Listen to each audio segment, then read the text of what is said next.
या ठिकाणी उपस्थित सर्व वृत्तवाहिन्यांचे प्रतिनिधी, सर्व पत्रकार बंधू,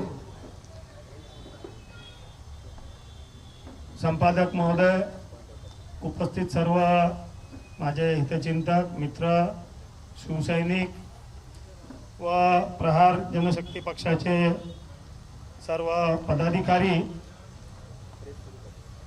आमदार राजकुमारजी पटेल, रहमान भाई, बल्लू भाऊ, पाटील साहेब, सर्वच मान्यवर मंडळी, आज थोडासा भावनिक विषय आहे की माझ्या आयुष्यातील एक अत्यंत महत्त्वाचा आणि निर्णायक असा एक निर्णय घ्यायचा आहे। थोडीशी पार्श्वभूमी सांगतो की मी तरी वयाच्या 14-15 वर्षापासून हिंदुत्वाच्या आणि सेवेच्या विचाराने भारावून शिवसेना या पक्षाचं काम सुरू केलं। शिवसेना प्रमुखांच्या 80% समाजकारण या ब्रीदवाक्यावर भर देऊन आयुष्यभर काम केलं। मध्यंतरी 8-10 वर्षाचा जो कालखंड आहे तो कालखंड वगळता राजकीय जरी भूमिका काही असली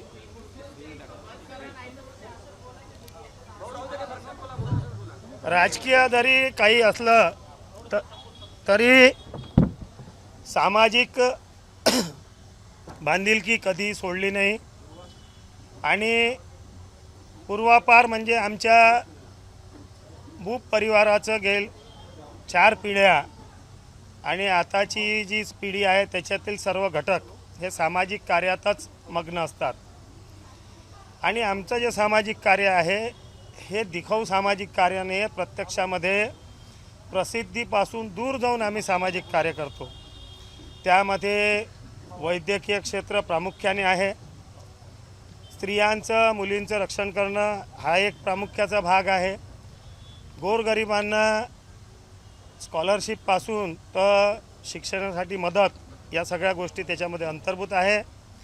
समाजासाठी योग्य दिशा देणारे उपक्रम राबवणं हा एक वेगळा भाग आहे आणि धार्मिक उत्सवाच्या माध्यमातून सामाजिक एकोपा कसा निर्माण करता येईल याच्यावर आमचा भर असतो। परंतु यंदाची घटना अशी घडली की शिवसेनेकडे हा मतदारसंघ पूर्वापार असताना 1991 पासून हा मतदारसंघ शिवसेनेकडे जवळपास 60 टर्म होता आणि 7 पैकी 5दा शिवसेनेचे खासदार या ठिकाणी निवडून आले। असं असताना शिवसेनेचे नेते अरविंदजी सावंत यांनी एका वर्षा अगोदरच सांगणं सुरू केलं की इथे शिवसेनेचं काम नाही, इथे शिवसेनेची बांधणी नाही, इथे शिवसेनेचं काम नाही, इथे शिवसेनेची बांधणी नाही आणि कुणाला तरी मदत व्हावी या दृष्टिकोनातून हा मतदारसंघ शिवसेनेकडून सोडून देण्यात आला। परिणामी जिल्ह्यामध्ये असं चित्र निर्माण झालं की भारतीय जनता पक्षाचे सुद्धा उमेदवार झाले, काँग्रेसचे सुद्धा उमेदवार झाले आणि पूर्ण जिल्ह्याच्या राजकीय क्षेत्रामध्ये असं चित्र निर्माण झालं की या सर्व गोष्टीला पर्याय काय। लोकांनी असंख्य फोन मला, माझ्या सहकाऱ्यांना, माझ्याशी निगडीत असलेल्या सर्व पुढाऱ्यांना, जिल्ह्याचे जे जबाबदार आणि कर्तव्यदक्ष लोकप्रतिनिधी आहे सर्व पक्षाचे, त्यांना फोन गेले की आम्ही शिक्के कुठे मारावं। माझी मनस्थिती कधीही निवडणूक आहे तिला सामोरं जावं अशी नव्हती। निवडणूक जर अत्यंत आवश्यक आहे तरच निवडणूक लढली पाहिजे या मताचा मी आहो आणि सर्व पक्षीय नेत्यांनी, आदरणीय बच्चूभाऊ, राजकुमार भैया, शिवसेनेचे सर्व जबाबदार नेते, जिल्ह्यातील काँग्रेस पक्षाचे, राष्ट्रवादी पक्षाचे, भारतीय जनता पक्षाचे काही जबाबदार नेते यांनी 2024ची लोकसभेची निवडणूक दिनेश बुब यांनी लढवायलाच पाहिजे आणि जनतेचा सुद्धा तसा आग्रह आहे। उलट पक्षी जर ही निवडणूक लढवल्या गेली नाही तर जनता आणि सामान्य मतदार हे आम्हाला माफ करणार नाही, अशी परिस्थिती आज जिल्ह्यामध्ये आहे। त्यामुळे आदरणीय राजकुमार भैया, बच्चूभाऊ कडू या सगळ्यांना या लढाईमध्ये किमान इतिहासाने हे म्हटलं नाही पाहिजे की या जिल्ह्यामध्ये एकही मरता बच्चा नव्हता, म्हणून ही निवडणूक लढणं क्रमपात्र आहे। याच्यानंतरची जी राजकीय भूमिका आहे ते आदरणीय राजकुमार भैया जाहीर करतील। आपल्या सगळ्यांचं सहकार्य, आशीर्वाद अपेक्षित आहे। सर्व घटक, मी कधी जातीपातीचं राजकारण केलं नाही, धार्मिक राजकारण केलं नाही। मी लागलेली आग आहे त्याच्यावर पाणी टाकण्याचं काम केलं, पेट्रोल टाकण्याचं काम केलं नाही।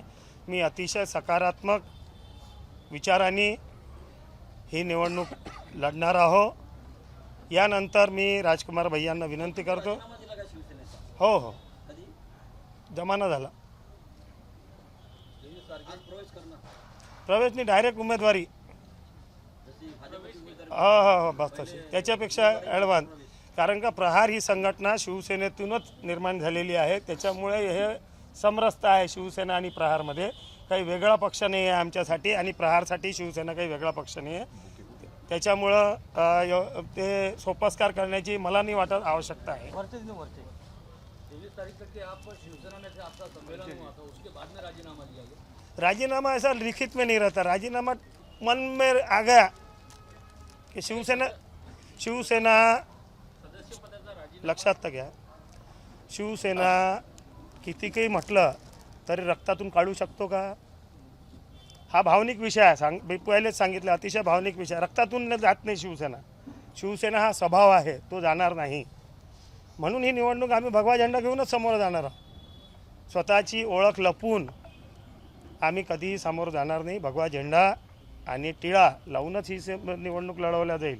राजीनाम्याचे सोपस्कार जर उद्धव साहेबांनी मागितला तर राजीनामासुद्धा देऊ, परंतु आम्ही प्रहारवर ही निवडणूक लढवावी अशी सगळ्यांची इच्छा आहे। प्रहार त्याला सपोर्ट करतो का हा वेगळा विषय। मी प्रहारचे नेते आदरणीय राजकुमार भैयांना विनंती करतो, त्यांनी आपलं म्हणावं।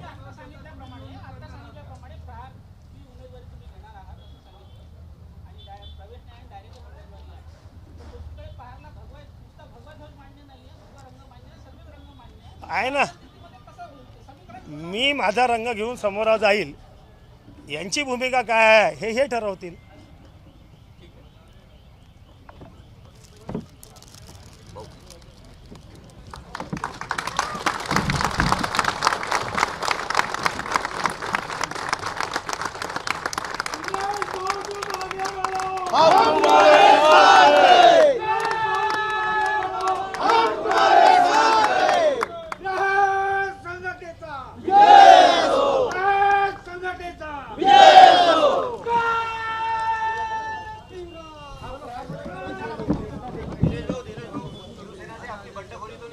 बिल्कुल नहीं, बिल्कुल नहीं।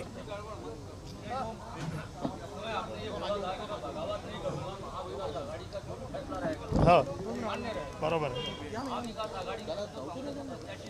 हाँ।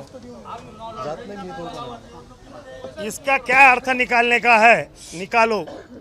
मेरा बोलना है कि इस जिले को मेरे उम्मीदवारी की सख्त जरूरत है, ऐसा लोगों का बोलना है। आरोप